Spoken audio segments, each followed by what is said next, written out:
ഇസ്രയേലുമായി നയതന്ത്ര ബന്ധം പുനഃസ്ഥാപിക്കുമെന്ന് നിയുക്ത കൊളംബിയൻ പ്രസിഡന്റ് അബിലാഡോ ഡേല എക്സ്പ്രിയലെ.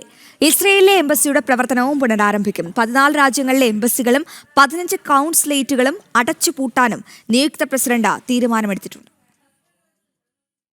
2022 മുതൽ കൊളംബിയൻ പ്രസിഡന്റായി തുടരുന്ന ഗുസ്താവോ പെട്രോ ആണ് ഇസ്രയേലുമായുള്ള നയതന്ത്ര ബന്ധം അവസാനിപ്പിച്ചത്. ഗാസയിൽ ഇസ്രയേലിന്റെ സൈനിക നടപടിയെ എതിർത്താണ് 2024 പെട്രോ എംബസി അടച്ചുപൂട്ടിയത്. ഈ തീരുമാനം തള്ളിയാണ് പുതിയ പ്രസിഡന്റായി തെരഞ്ഞെടുക്കപ്പെട്ട അബിലാഡോ ഡേല എസ്പ്രിയേല ഇസ്രയേലിൽ എംബസി പ്രവർത്തനം പുനഃസ്ഥാപിക്കുന്നത്. 14 എംബസികൾ അടച്ചുപൂട്ടാനും 15 കോൺസുലേറ്റുകളുടെ പ്രവർത്തനം നിർത്താനും തെരഞ്ഞെടുക്കപ്പെട്ട പ്രസിഡന്റ് തീരുമാനമെടുത്തിട്ടുണ്ട്. അൾജീരിയ, അസർബൈജാൻ, ബാർബഡോസ്, ക്യൂബ, ചെക്ക് Republic, Ethiopia, Ghana, Haiti, Hungary, Malaysia, Nicaragua, Romania, Senegal, South Africa തുടങ്ങിയ രാജ്യങ്ങളിലെ എംബസിയാണ് അടച്ചുപൂട്ടുന്നത്. ഏകാധിപതികളുമായുള്ള ബന്ധം തുടരാനാവില്ലെന്നാണ് അബിലാഡോ ഡേല എസ്പ്രിയേലയുടെ നിലപാട്. ചെലവ് കുറയ്ക്കാനും സുരക്ഷ ഉറപ്പാക്കാനുമാണ് തീരുമാനമെന്നും അദ്ദേഹം അറിയിച്ചു. ഓഗസ്റ്റ് 7-നാണ് പുതിയ പ്രസിഡന്റ് സ്ഥാനമേൽക്കുക. ഇന്റർനാഷണൽ ഡെസ്ക്, ജനം.